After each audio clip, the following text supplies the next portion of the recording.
अस्सलाम वालेकुम नाज़रीन, आप देख रहे हैं ZH न्यूज़ में हूँ ज़हीर अहमद। नाज़रीन, इमरान खान साहब ने एक दफ़ा फिर शेर अफजल मरवत को कोई ख़ास लिफ्ट नहीं करवाई और सलमान अकरम राजा के साथ खड़े हुए। मैंने पहले भी आपको बताया था, आप पहले की वीडियो में इसके ऊपर बात करेंगे ज़रा। और इमरान खान साहब ने चीफ जस्टिस को एक और ख़त लिखने के हवाले से क्यों कहा है और इस तरह की खबरें कौन फैला रहा है कि इमरान खान साहब बेहोश हो गए थे अस्पताल में और अलीमा खान साहबा ने इस हवाले से क्या कहा है, इस पर भी बात करेंगे। पंजाब की हुकूमत के हवाले से ज़रा बात करेंगे, उसकी कारकर्दगी जो है वो ग्राउंड के ऊपर कितनी अच्छी है, इस पर भी बात करेंगे। तो शुरू करते हैं जनाब। हम सलमान अकरम राजा साहब ने शेर अफजल मरवत साहब के हवाले से बताया कि इमरान खान साहब ने सख्त पैगाम दिया है और उन्होंने उसके ऊपर बोलने से मना किया किसी को, मतलब सलमान अकरम राजा के वो ख़िलाफ़ जो थे या उनके हवाले से जो उनका बयान था। तो इमरान खान साहब बकौल सलमान अकरम राजा साहब के वो उनके साथ ही खड़े हुए हैं सलमान अकरम राजा साहब के। और क्योंकि सलमान अकरम राजा का और जो शेर अफजल मरवत का आपस में था, हमने पहले भी आपको बताया था, अगरचे जिस दिन सारे के सारे जो के पी की क़यादत है PTI की, वो सारे के सारे जाके खड़े हो गए थे शेर अफजल मरवत के साथ। अगरचे उनके आपस में ग्रुप हैं, एक जुनेद अकबर का ग्रुप है, एक अली मीन गंडापुर का ग्रुप है, किस तरीके से सूबाई क़यादत भी ले ली गई उनसे, अली मीन गंडापुर साहब से। इसके बावजूद भी जो ये मुखालिफ एक दूसरे के ग्रुप जितने, फिर अली मोहम्मद ख़ान, शहरयार अफरीदी, असद कैसर, ये सारे के सारे खड़े हुए थे। असद कैसर का शायद उस हवाले से कुछ तरह से बयान, गौर खान वगैरह ने भी गोलमोल सी बात की थी, लेकिन KP की ज़्यादा क़यादत जो थी वो खड़ी थी शेर अफजल मरवत के साथ के इनको हम पार्टी में वापस लाएंगे या उनके ख़िलाफ़ साजिश हो रही है, पता नहीं क्या किया जा रहा है। और मैंने उस दिन भी कहा था कि ये इस वक्त असूल से ज़्यादा जो है वो शायद सूबे का आपस का खारबाजी, यानी कि PTI की जो पंजाब की क़यादत है और जो KP की है, इस तौर के ऊपर शायद लिया जा रहा है। लेकिन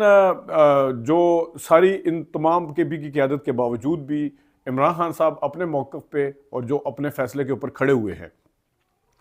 उसकी मैंने रीज़न भी बताई थी उस दिन भी, आपके सामने डिस्कस किया था कि जिस तरह सलमान अकरम राजा साहब जो हैं उनके साथ अलीमा ख़ान भी हैं और सलमान अकरम राजा एक सॉफ्ट बंदे हैं, बड़े मतलब कोई इस तरह के छक्के छक्के मारने वाले नहीं बयानात के हवाले से, जैसे शेर अफजल मरवत साहब थे। अगरचे शेर अफजल मरवत साहब क्राउड पुलर भी रहे हैं, लेकिन वो जितने भी क्राउड को पुल करते थे वो नाम एक था, वो था इमरान खान का। अब जाके वो कहीं पे भी जलसा करके या कहीं पे भी तकरीर करके दिखा दें, वो स्पॉइलर के तौर पे सामने आए। वो जो जलसा हुआ था स्वाबी में, और ख़ास तौर पे सलमान अकरम राजा जब तकरीर कर रहे थे तो उन्होंने बीच में रंग के अंदर भंग डालने की कोशिश की थी। और इमरान खान साहब और अलीमा खान साहिबा को इस चीज़ का इदराक है कि अगरचे वो छक्के छक्के मारने वाले नहीं हैं, लेकिन जहाँ पे वो खड़े होने की बात होती है, खा वो इमरान खान का कोई भी मौक़िफ़ हो, इमरान खान साहब का किसी भी हवाले से मौक़िफ़ हो, वो बाहर आके बयान करते हैं, उसको उसके हवाले से बताते हैं, खा वो इस्टेब्लिशमेंट के हवाले से हो और ख़त लिखने के हवाले से, ख़ास तौर पे आर्मी चीफ को जो ख़त लिखे गए थे उस हवाले से। आपने देख लिया कि कायम मकाम चेयरमैन से ले के निचली क़यादत तक जितने भी थे, किसी ने ख़त को उस तरह से ऑन नहीं किया था, लेकिन उन्होंने किया। और इसके अलावा भी काफ़ी सारी चीज़ें हैं जिसको जो मैंने शेर अफजल मरवत साहब के हवाले से जब वीडियो की थी उस वक्त उठाई भी थी कि जिस क़यादत को जो एक लड़ाई के अंदर उसके अंदर पार्टी के अंदर डिवाइड का बायस बने, उस वक्त जब इमरान खान साहब को यूनिटी की ज़रूरत है, और जो जिसकी तारीफ़ें जो हैं वो लोग करें जो इस्टेब्लिशमेंट के करीब हैं, तो फिर उसके बाद सवालात उठते हैं। तो इस हवाले से अभी आपने मौक़िफ़ देख लिया कि जो ताज़ा मौक़िफ़ है वो इमरान खान साहब का क्या है। तो दूसरे इशू के ऊपर आते हैं। इमरान खान साहब ने चीफ जस्टिस याया अफरीदी साहब को एक और ख़त लिखने का फ़ैसला किया। अगरचे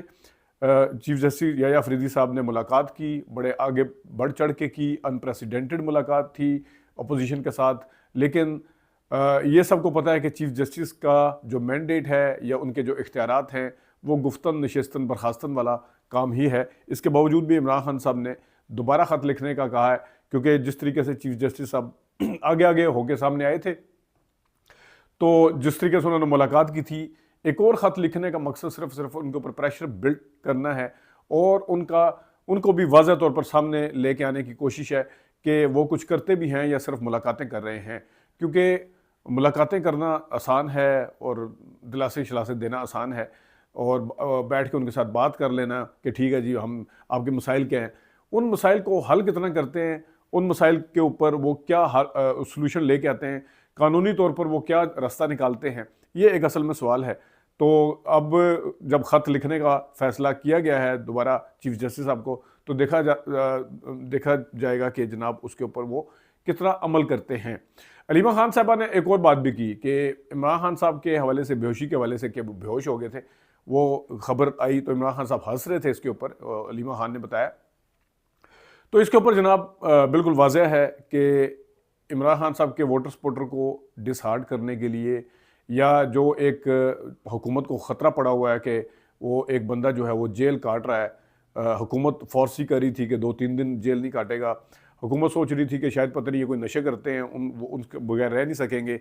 हुकूमत सोच रही थी कि ये जनाब साहब अंदर जो है शोर शराबा और मिन्नतें तरले होंगी कि जनाब साहब, और बीमारी का बहाना भी किया जाएगा, जिस तरह उनके अपने लीडर के हवाले से है कि जनाब साहब जेल के अंदर रहने के हवाले से कि वो थोड़े अरसे के लिए बीमार हो गए, 6 हफ्ते के लिए हॉस्पिटल में दाखिल हो जाते थे और फिर वो बाहर जाने की कोशिश करते। तो इस तरह का जो अंदाज़ा था वो लगाया गया था इमरान खान साहब के हवाले से। फिर बाद में एक वक्त ऐसा भी आया कि राना सनाउल्लाह साहब जैसे लोग और भी PMLN की क़यादत वो ऑफ द रिकॉर्ड हो या कैमरे के सामने आके बोले, उन्होंने कहा कि इमरान खान साहब ने बेशक बिलाशुबा जेल काटी। तो जिसके हवाले से उनका जो बयानिया था और ज़्यादा तगड़ा होता गया, लोग उनके साथ और ज़्यादा खड़े होते गए। इवन नून लीग के आम पब्लिक ने भी ये कहना शुरू कर दिया कि मियाँ साहब बाहर क्यों गए थे, उन्होंने ट्रेन मिस कर दी है, उनका हरीफ यहाँ जेल में बैठ के सारा कुछ सियासत कर रहा है, तो ये बाहर क्यों गए थे, ये तक बात आना शुरू होगी। तो इस चीज़ को तोड़ने के लिए अब ये रास्ते निकाले जा रहे हैं कि इमरान खान साहब के हवाले से इस तरह के बयानात दिए जाएँ। पहले उन्होंने कहा जी हार्ट बीट तेज़ होगी, इस तरह खबर फैलाएगी, ये प्लांट करवाएगी खबर। उसके बाद फिर ये बेहोशी वाला आया ताकि ये आए कि इमरान खान साहब अंदर परेशान हैं और इमरान खान साहब बाहर निकलने के लिए बेचैन हैं और इमरान खान साहब कहीं जाने के लिए बेचैन हैं या कोई डील करने के लिए कह रहे हैं। तो इस हवाले से इस तरह की खबरें आई, जिसका अलीमा खान साहबा ने बता भी दिया और इमरान खान साहब ने अपना रद्द-ए-अमल जो था इस पर हंसने के अलावा और कुछ नहीं दिया। तो ये थी एक और चीज़ जो जिस हवाले से कुछ खबरें जो सामने आ रही थी। अब आते हैं जनाब पंजाब की हुकूमत की जो कारकर्दगी है इसके ऊपर। नाज़रीन, शहबाज शरीफ साहब जब वज़ीर आला थे तो परसेप्शन ये था, प्रोपेगेंडा ये था एक किस्म का कि इनसे बेहतर वज़ीर आला पंजाब कोई हो नहीं सकता। क्या वो अमली तौर पर उतने ही अच्छे थे, ये सवाल फिर बाद में पैदा हुआ। आपने हामिद मीर का वो शो देखा होगा जिसके अंदर जिस वक्त वो बस का इफ्तिताह किया था, बसों का इफ्तिताह, अगरचे बस भी फ़ायदेमंद है एक आम आदमी के लिए, बसों का इफ्तिताह करना और या सड़कों का इफ्तिताह करना और इदारे ठीक करना दो मुख्तलिफ काम हैं। आपको याद है उन्हीं बस के अंदर इफ्तिताह के दौरान हामिद मीर साहब ने एक प्रोग्राम किया था, तो वहाँ पे लोगों ने कहा था कि पुलिस नू डंडा नहीं चाड़दा। ये exact quote and quote word में बता रहा हूँ कि पुलिस के हवाले से इन्होंने कोई रिफॉर्म नहीं की। आम आदमी जब पुलिस के पास जाता है उसका वास्ता पड़ता है तो FIR तक कटवानी कितनी मुश्किल है वो ये किसी आम आदमी से ही पूछ सकते हैं। हस्पतालों के अंदर क्या सूरत हाल है, अस्पतालों में एक एक बेड के ऊपर 2-2 मरीज़ लेटे हुए होते हैं, बाज़ दफ़ा किसी मुर्दे के साथ भी किसी मरीज़ को लिटा दिया जाता है। ये फुटेजेस बाकायदा आई हैं। और हस्पतालों के अंदर दवाई का, मशीनों का, इलाज मुआलजे के कितनी सहूलियात हैं ये भी आपके सामने है। तो ये वो चीज़ें हैं, इदारे, ये मैं अभी आपको वैसे बता रहा हूँ जो सूबाई उसके अंडर आते हैं उसमें बेतहाशा इदारे हैं जिसकी कोई रिफॉर्म नहीं की गई, कोई कुछ नहीं हुआ। एजुकेशन के हवाले से आप देख लें, वो आपके सामने है। लॉ एंड ऑर्डर के हवाले से आप पंजाब के फिगर्स उठा के देख लें, बाकी सूबों के भी सूरत हाल कोई ज़्यादा बेहतर नहीं होगी, लेकिन जिस तरीके से पंजाब को एक सबसे आगे पेश किया जाता है, उसकी जिस तरीके से प्रोपेगेंडा किया जाता है हमेशा से, और अब फिर वही काम हो रहा है कि यानी भतीजी आई है तो वो जो चचा जान सबसे माने हुए वज़ीर आला थे वो उनके ऊपर एक किस्म का सवाल उठाती हैं कि आज तक किसी हुक्मरान ने यहाँ पे काम ही नहीं किया था, आज तक फलां काम आज तक नहीं हुआ था, फलां काम 70 सालों से नहीं हुआ था, तो और कोई नहीं, तो उनकी भतीजी ही उनके अपने चचा के ऊपर क्वेश्चन उठाती है और सवाल उठाती है। और इसके साथ फिर एजुकेशन के पॉइंट ऑफ व्यू से देखा जाए, शहबाज शरीफ साहब क्या करते थे, जनाब साहब वो जी दानी स्कूल शुरू कर दिए हैं, फलाने स्कूल शुरू कर दिए। एजुकेशन के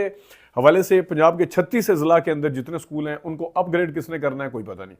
उनके अंदर सहूलियात किसने देनी है कोई पता नहीं, उसके एजुकेशन के टीचर के लिए काम किसने करना है कोई पता नहीं। लेकिन वो दानिश स्कूल एक मुल्क के साइड के ऊपर, आज देखें वो कितने काम कर रहे होंगे, उसका किसको कितना फ़ायदा हो रहा है। लैपटॉप स्कीम शुरू की गई, ये इदारों का नेवल बदल हो सकता है। लैपटॉप बांटना जो है वो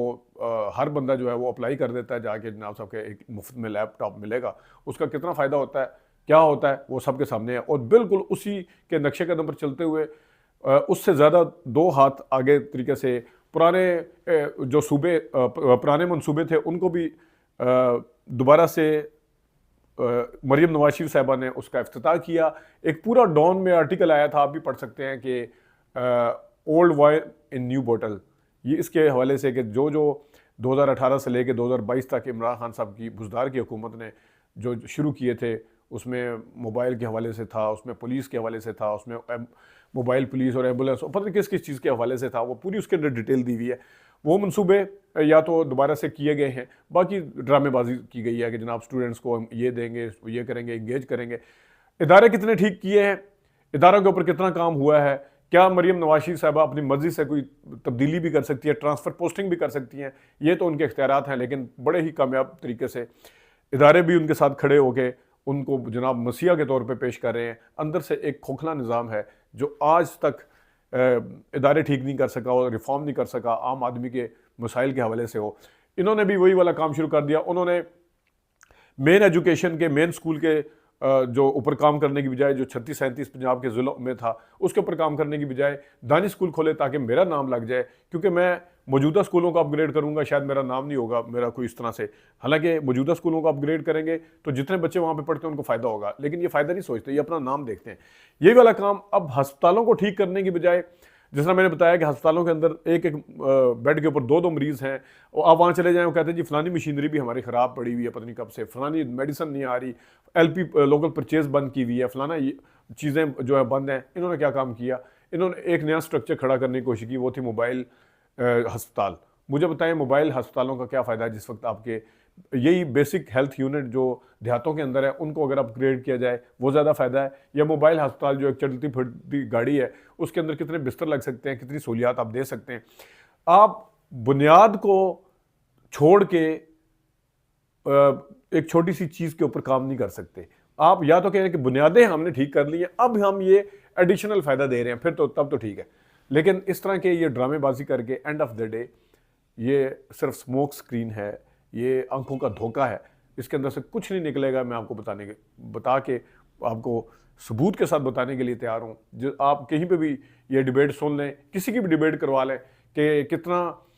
बुनियादी तौर पर स्ट्रक्चर को ठीक करने के लिए कितना काम हो रहा है, वो ज़ीरो है। नाज़रीन, इन चीज़ों के ऊपर बाद में बात करते रहेंगे। अपना ख्याल रखिएगा, इजाज़त दीजिए, अल्लाह हाफ़िज़।